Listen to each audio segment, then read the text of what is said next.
እናቱ ታለቅስ ነበር መስቀል ስር እንባዋን ትረጭበት ነበር። ችንካሩ ብቻ አልነበረም የሚወጋው የእናቱ እንባም ጭምር ይወጋው ነበር። የእናቱ ሐዘን ያስጨንቀው ነበር። ምክንያቱም አንድ ልጇ መስቀል ላይ ተሰቅሎ ስለ አንድ ልጇ ብቻዋን ታለቅስ ነበር። ልቧ እየደማ ነበር።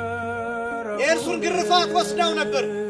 የእርሱን ቁስል፣ የእርሱን መከራ፣ የእርሱን ስቃይ፣ የእርሱን መቃተት፣ የእርሱን መድከም፣ የእርሱን ሰውነቱ አጠቃላይ አካሉ በደም መሸፈኑን ያንን ወደ ራሷ ወስዳ እንደ እናትነቷ ታለቅስ ነበር። እንባዋን እየሰፈረች ወደ እሱ ትረጨው ነበር። ይሄ ከችንካሩ እኩል፣ ከጅራፉ እኩል፣ ከግርፋቱ እኩል፣ ከሚጎረብጠው መስቀል እኩል፣ ከዚያ እኩል ያሰቃየው ያስጨንቀውና ይወጋው ነበር። ከጮኻቸው ጩኸቶች አንዱ ይሄ ጩኸት ነው። መስቀል ላይ ከጮኻቸው ጩኸቶች እነኋት እናት የሚል ድምፅ ነው ያወጣው። ምክንያቱም አስጨንቆት ነው።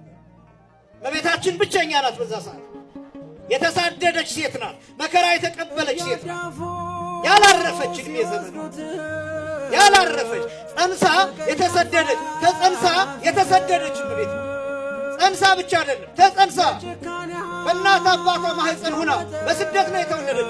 በሊባኖስ ተራራ ነው የተወለደችው። አገሯ ላይ አልተወለደችም። አገሯ ምድረ በዳ ተሰዳ ነው እመቤታችን የተወለደችው። ይህ ብቻም አይደለም። እመቤታችን ጸንሳ ተሰዳለች። ከመቅደስ ተሰዳለች። ከሀገሯ ተሰዳለች። ከግብፅ ተሰዳለች። እውነት ስላላት እውነት ክርስቶስ ስላላት እውነት ክርስቶስ ልጇ ስለሆነ እውነት ክርስቶስ ስለጸነሰች ስለ እውነት ተንከራታለች፣ ዋጋ ከፍላለች። ስለዚህ አስጨንቀው ብቸኛ ናት። አጠገቧ የሚያጽናናት እህት የለም። አጠገቧ የሚያጽናናት እናት የለችም። አጠገቧ ሆኖ የሚያጽናናት አባት የለም። አክስት አጎት የለም። ዘመድ አዝማድ የለም። ጓደኛ ባልንጀራ የለም። የምታለቅሰው ሰው ብቻዋን ከዮሐንስ በስተቀር አጠገቧ ያለ ሌላ የለም። ስለዚህ አስጨንቆታል። ከሚስማሩ እኩል ከችንካሩ እኩል አስጨንቆታል።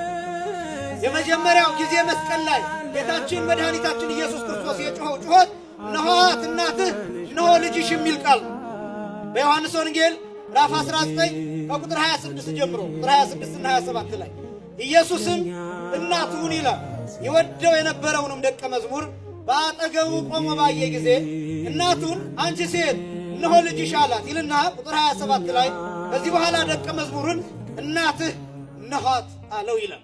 የዮሐንስ ወንጌል ምዕራፍ 19 ቁጥር 25 እና 26 ላይ አያችሁ፣ ጌታ አይጨነቅ ኖሮ ለእመቤታችን ለቅድስት ድንግል ማርያም ሐዘን መልስ አይሰጥም ነበር፣ ዝም ይላት ነበር። ዝም ይላት። ስለዚህ ለእመቤታችን ለሐዘኗ መልስ ይሰጣል፣ ለጩኸቷ መልስ ይሰጣል፣ ለምልጃዋ መልስ ይሰጣል፣ ለጸሎቷ መልስ